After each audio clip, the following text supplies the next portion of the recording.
I would liken Animal Crossing to a cat. Hear me out. The explanation is it's really good. Okay, it's not actually that good. It's fine, but here it is in any case. These days, I'm married and have 2 dogs, but I grew up with cats. And throughout my life, I've met a bunch of people that don't like cats, think they're boring and don't get the appeal. And I can try to explain what's great about them till the cows come home, and it's just blank stares right back. So likewise with Animal Crossing, it's all the rage right now for a multitude of reasons, but the subtext of every new player seems to be something to the effect of, yeah, I just didn't get it till I played it for myself. And sometimes followed by, why do I love this game so much? Which is exactly what I heard my wife say the other day after she'd been playing all weekend long.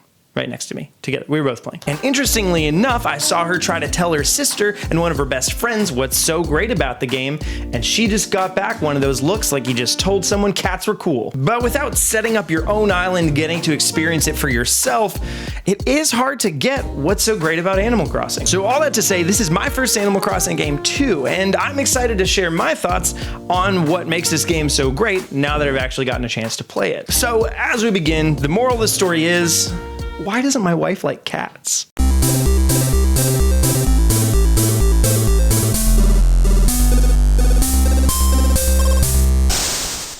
Okay, it's because she's allergic, but let's get into this. So lots of things I love about Animal Crossing New Horizons and one decent sized gripe, but before we get into that all the way, a quick PSA. If you recently subscribed to our channel because of some Animal Crossing content, that's awesome. Hello, hi, what's up? But I wanted to tell you, we actually do a lot of Nintendo content that's broader than just Animal Crossing, so be looking forward to some of those videos, because this probably will be my last Animal Crossing video for a while. I don't know that I'll have a ton new to say on it. AJ might, so expect maybe that. But I just want you to know that you can expect to see some other things besides Animal Crossing, and we'd love for you to check those out as well. But as this is my second video on Animal Crossing, and I haven't played one beforehand, the first was actually my hopes and expectations of what would come out of Animal Crossing New Horizons. So after I put together some initial thoughts for this video, I went back and rewatched that one to see what those were, so I can kind of respond to some of those thoughts. Also, that video was made about a week before the Animal Crossing Direct, so there were some things I wondered about that we actually found out between then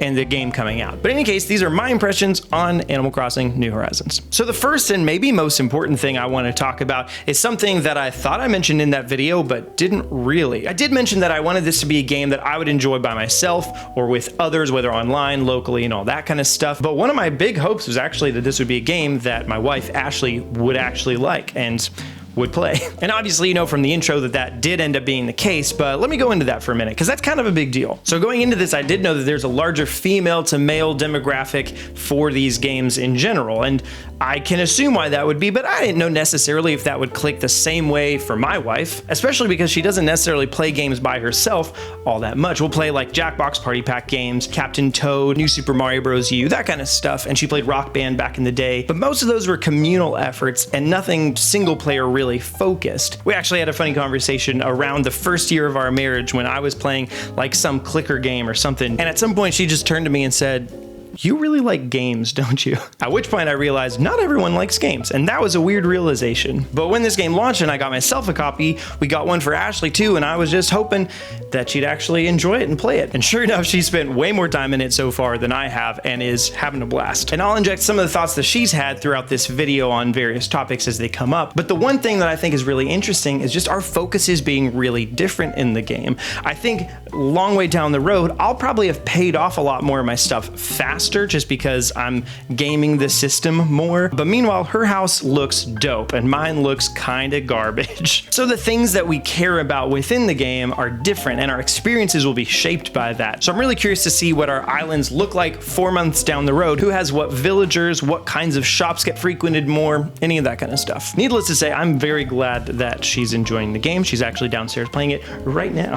But another thing I mentioned in that section of the video was hoping that there would be a lot of water cooler cooler moments out of this game. And you already know yes, that's happening a lot. Twitter is aflutter with people talking about serious, scary stuff and Animal Crossing, and that's pretty much it in my timeline right now. But the idea behind that, and I compared it to Breath of the Wild at the time, is that in Breath of the Wild, everybody's experiences are a little bit different. Different combinations of things will happen because it's not just one set linear game. You know, nobody's going to be sharing screenshots of like, look at what happened in my Twilight Princess run, because unless you're breaking the game, it's pretty much going to be the same as everybody else's Twilight Princess run. But in Animal Crossing, you're catching different fish at different times. You're having to talk to different villagers. Just funny stuff is happening that isn't happening with others. And it makes for fun conversation, which energizes me to keep playing to see when that thing's going to happen for me. And while we're comparing to Breath of the Wild, Ashley pointed out something else interesting, that it really plays into ADD a lot. And I'm sure this was true of other Animal Crossing games,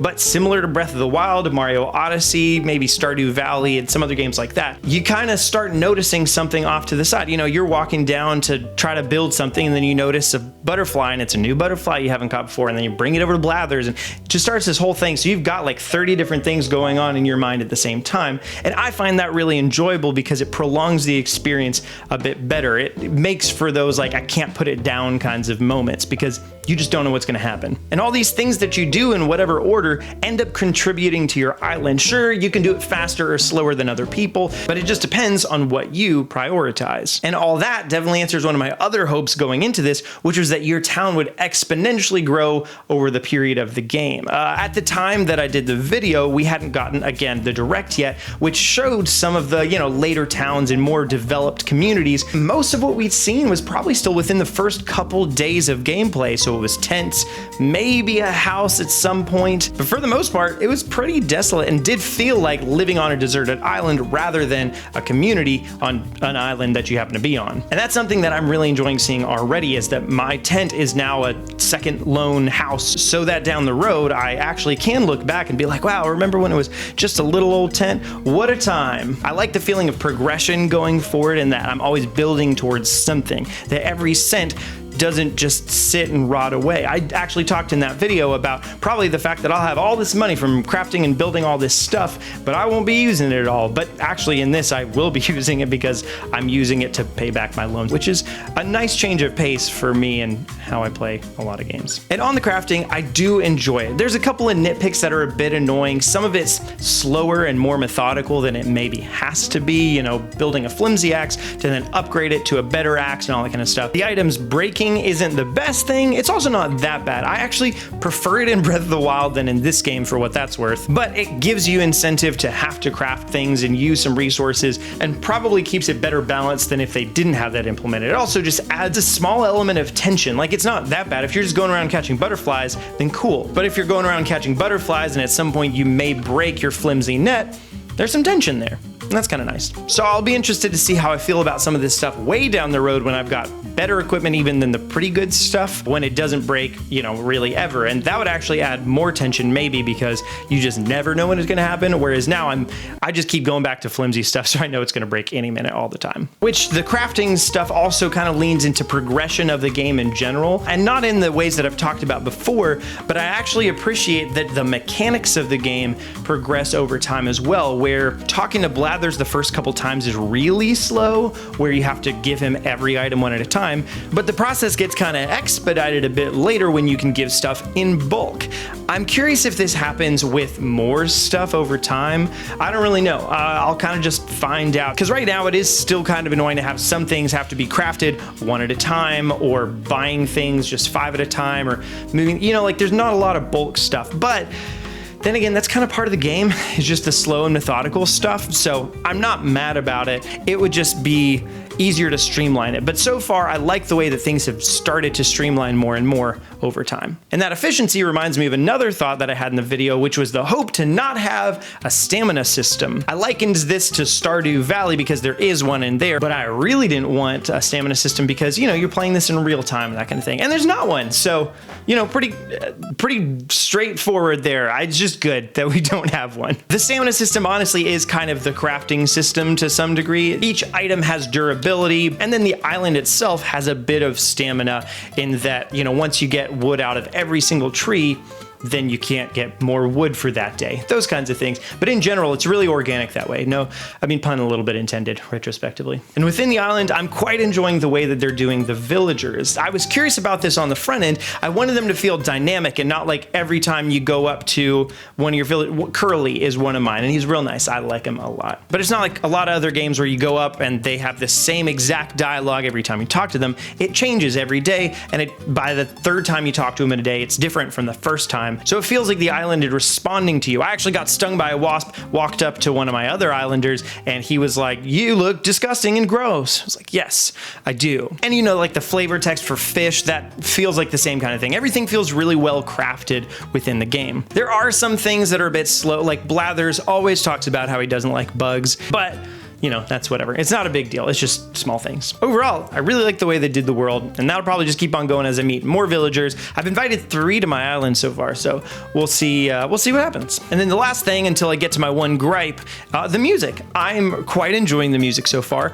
although there's not a lot of variety to it just yet. I don't know if that changes over time, but right now the island theme is the same thing every time, and it's really nice. But it would be nice for there to be a bit more variety from time to time. So I don't know what that's gonna look like in the long run, if I'm gonna get sick of that song or whatever, if that's really the only one. And there's like little songs that will play like in your house and that kind of thing. But so far, the music in and of itself is great. It's just a question of how much of it. And then the one gripe, actually, and it's local multiplayer. We talked about this in AJ's video where we played this game at PAX, but it's just not doing it very well. It doesn't really impact me personally that much because Ashley and I have each of our own Switches, yeah? Nice! She just got a tire.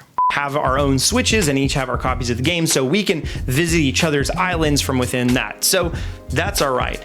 However, like my friend Nate, who has kids that all have one Switch, so playing on that means you're actually sharing one island, and that's just not the best. If one person goes in early in the day, then you could do most of the things that you do on the island that feel like really productive. Any of the limited quantity things, someone could have already done it, and I think that kind of happens. And then also, if you're actually doing local multiplayer at the same time, it's not that great. Again, that's what we played at PAX, and that's the whole thing where one person is in control and the other people are tied to that screen and can't do a whole lot comparatively. I know Nate, again, as an example, was disappointed by this. This was something that was in the conversations a little while back, so it's nothing particularly new. I don't think it's gonna affect that many people that much, so it's not really any points against the game. It just wasn't super well thought out. But we're loving it. When I'm done with this video, probably gonna go downstairs and play some more with Ashley. So there's that. But that's what I think. What do you think? Are you enjoying Animal Crossing New Horizons? Is this your first game? Is this not your first game? Let me know all that and more in the comments down below. And while you're down there, go ahead and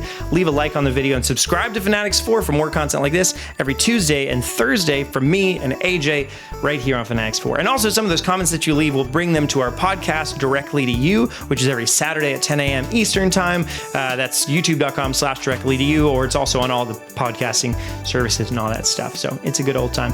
But that's it for me. So we'll see you next time.